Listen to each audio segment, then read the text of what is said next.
Começa agora mais um Letrando, o podcast do Elefante Letrado. Neste episódio, Sheila Von Tobel, jornalista e fundadora do Elefante Letrado, recebe Marina Lotti, consultora educacional especializada em retenção e fidelização de alunos em escolas.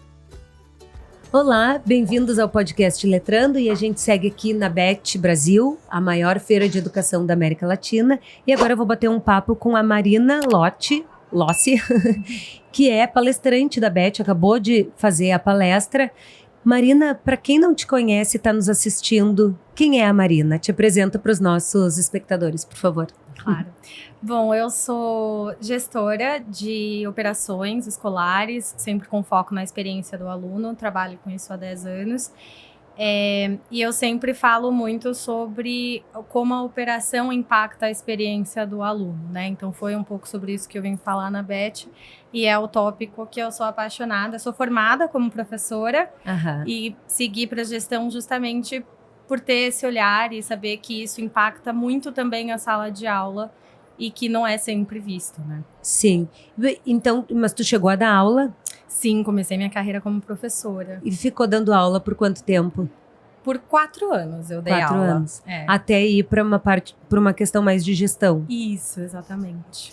E aí, me conta mais do teu trabalho. Tu chegou a trabalhar como gestão em escola? Sim, eu comecei na gestão numa escola de idiomas, né, uma escola de grande porte. Depois eu fui para uma grande escola internacional, trabalhei na gestão de lá. E agora eu estou trabalhando com consultoria nas escolas, justamente para oferecer agora só olhar. Como consultoria. Isso. Entendi. Exatamente. E quais são os principais problemas de gestão nas escolas? Olha, em resumo, eu acho que o principal problema é não ter a visão de negócio. Então, assim, os gestores, na sua maioria, eles começam como eu comecei, como professores, mas acabam focando na parte pedagógica e não vendo o resto. E aí eu sempre falo, né, que a escola é um negócio. Mesmo as escolas que são instituições sem fins lucrativos, elas precisam de superávit, as outras precisam de lucro. Então, para a escola ser sustentável e conseguir entregar o projeto pedagógico que elas vendem, elas precisam ter a visão do negócio para fazer aquilo acontecer. E aí a maioria dos gestores acabam continuam a sua própria educação na área educacional, com mestrado, doutorado. Mas sempre com viés pedagógico. E acabam subestimando a parte do negócio mesmo, da gestão financeira, da gestão de operação. E como é que entra a tua consultoria? Quais são os pilares que entram na tua consultoria para as escolas? O nosso público é totalmente escolas. Então, para as escolas que estão nos assistindo, fala um pouco sobre o teu trabalho de gestão e os pilares que envolvem a tua consultoria. Eu começo sempre olhando como funciona a operação do dia a dia para a gente conseguir entender quais são os gargalos. Então, toda consultoria começa com uma visita à escola e entendendo como é o dia a dia. E aí, a partir disso, eu ouço também, né, os gestores para entender quais são as dores que eles sentem, se é mais captação, se é mais retenção, se é na pesquisa de satisfação que os pais estão se mostrando insatisfeitos, e isso já indica ali um problema de evasão.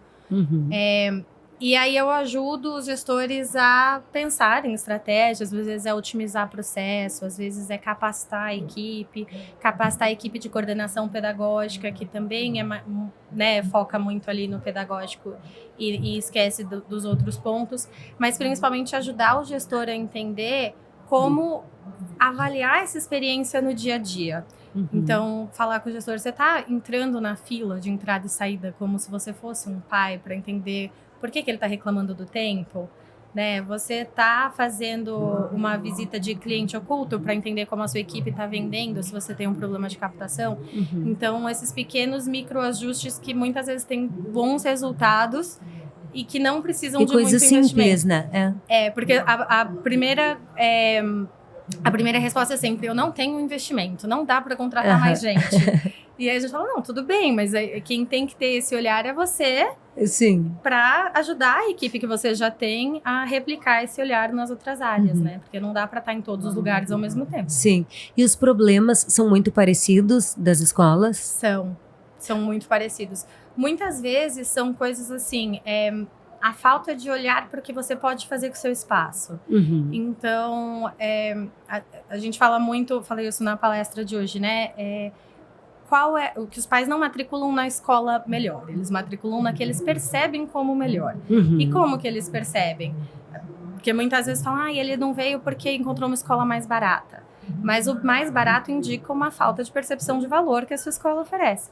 E aí a gente passa pela escola e a escola não tem identidade. Ela vem de um programa pedagógico incrível que você não enxerga olhando para a escola. Então, dicas práticas que eu costumo dar e que poucas pessoas ainda fazem é expor trabalho de aluno nas paredes, por exemplo. Isso tem pouquíssimo investimento e tem um retorno imenso na captação, porque o pai entra e vê o que a escola promete, e na retenção também, porque você anda pelo corredor indo buscar o seu filho no fundamental. Sim, é uma forma de tocar o que o aluno, o que o filho ou o aluno está fazendo. É tangibilizar o que costuma ser intangível, né? Então você olha, nossa, no 3º ano do ensino médio é isso que meu filho vai estar fazendo, que bacana. Então essas pequenas coisinhas, fora as mais administrativas mesmo, de gestão de orçamento, que aí é um pouquinho mais detalhado, mas muitas vezes o básico não está sendo feito. E aí poucos ajustes já mudam muita coisa. E quantas escolas hoje tu faz consultoria? As escolas procuram, elas fazem esse tipo de investimento? Fazem. A maioria acaba procurando mais em formato de palestra para conversar com os gestores. Hoje eu tenho 2 escolas que eu estou fazendo um trabalho um pouco mais aprofundado, ajudando nos gestores, mas a maioria acaba trabalhando com formato de palestra. Para conversar com os gestores, coordenação pedagógica. Às vezes tem até professor envolvido para também, porque né, você começa na gestão, mas o professor também precisa entender por que a gestão está fazendo aquilo. E o que tu acha que mais retém uma família numa escola? É a ausência de fricção. Às vezes você se preocupa muito com um problema grande, mas quando ele é resolvido, a família passa, porque tem muitas outras coisas positivas. Mas as fricções pequenas que acontecem no dia a dia são o que mais fazem a família sair. Então, é o que vai incomodando de pouquinho em pouquinho. E que não é sempre verbalizado. Dificilmente a família fala, eu saí porque vocês sempre demoram para me responder e-mail. Ela vai falar que encontrou uma escola mais barata. Sim. Então, o problema de retenção na escola é justamente esse. E quando os pais, e na parte da captação, quando os pais estão procurando por uma escola, pela tua experiência do que tu viveu nesses 10 anos, o que tu percebeu que eles mais buscam? O que os pais olham quando estão procurando uma escola? O que eles mais buscam quando estão procurando a escola... Além de preço, claro, para grande maioria. Poucos chegam por causa da pedagogia, muitos nem sabem qual é a pedagogia da escola. Sim. Eles buscam muito visual. E varia de pessoa para pessoa, né? Mas normalmente é a escola que tá mais organizada, que tá com cara de bem cuidada. Quando é criança menor, o colorido chama muita atenção. Sim. Se tem cara de uma escola viva. Hoje em dia, o que mais está sendo procurado é o verde. Então, o espaço verde é uma questão assim que a maioria dos pais estão procurando, porque quem mora, principalmente aqui em São Paulo... Em apartamento. Não tem. Então, o espaço verde, o livre brincar para as crianças menores. Para quem está mais velho, eles já costumam procurar mais uma coisa de vestibular né? Então, é mais difícil de ver. Por isso que a questão da exposição do que é feito é importante, principalmente por causa dos mais velhos. Sim. E sobre escola bilíngue? O que tu diria para quem é gestor de uma escola bilíngue e está na busca, na captação de alunos? Porque muitas vezes os pais não falam inglês. Então, tem pais que se preocupam se a professora, por exemplo, só vai falar inglês e como é que ele vai fazer. E isso eu trago um pouco da minha experiência. As minhas filhas estudaram numa escola que só falava inglês. Quer dizer, obviamente tinha português, mas só falava inglês. E algumas amigas não colocavam os filhos lá porque não falavam inglês e tinham medo de como seria esse approach com os professores. Tu enfrenta um pouco disso nas escolas que são bilíngue ou, enfim, só inglês? Sim, mas não é tão comum. A maior preocupação, na verdade, é o oposto. É a reclamação de eu matriculei numa escola bilíngue e ele não tá falando inglês e ele me fala que só fala português na sala de aula. Mas tem pai que fica preocupado. E aí o que eu já vi acontecer é um curso de inglês para pais, por exemplo, oferecido na própria escola. Eu já vi também. Para os pais que querem acompanhar. E aí até uma fonte extra de captação para as famílias, né? Já fica uma dica. Fica uma dica, uma fonte extra para a escola. Sim. Mas funciona. É que nem sempre os pais vão querer ou podem ter esse investimento extra. Sim.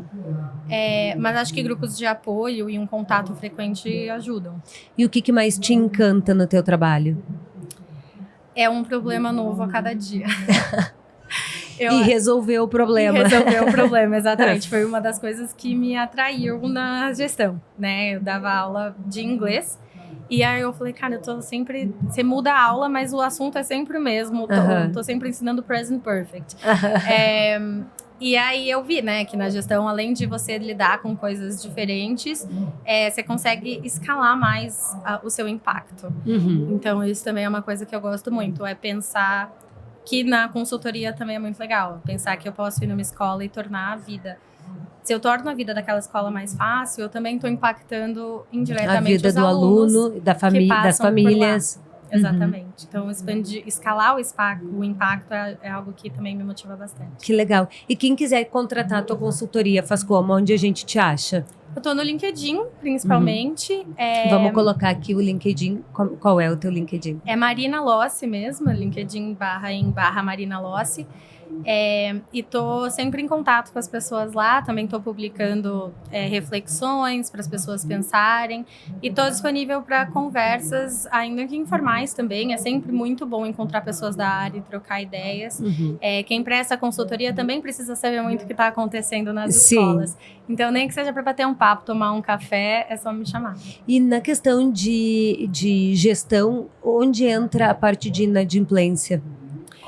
Tu traz isso um pouco também na consultoria? Não é meu foco. O meu foco é mais na questão da experiência, de quais são os impactos. De captação.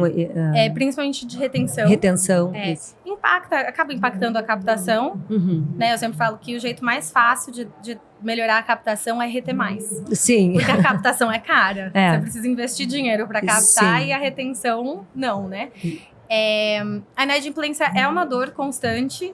Mas hoje em dia, com o tanto de empresas que também trabalham muito com crédito escolar e tudo mais, as escolas têm mais opções.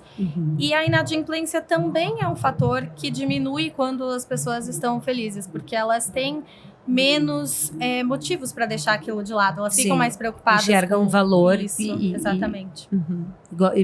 E idealmente pagam em dia. Exatamente. Porque a inadimplência é um indicador de retenção, né? Então, se você melhora a sua retenção, você também acaba melhorando a sua inadimplência a longo prazo. Sim. Muito obrigada pelo teu tempo. Obrigada por dividir um pouco da tua história conosco. E para as escolas que estão assistindo, quem quiser contratar, a Marina já está aqui o LinkedIn dela e já sabemos como te achar. Muito obrigada pelo convite, foi um prazer. Obrigada. E para você que nos assistiu, se puder curtir, comentar, compartilhar, a gente agradece. Até a próxima. Este foi mais um Letrando, o podcast do Elefante Letrado, com a apresentação de Sheila Von Tobel.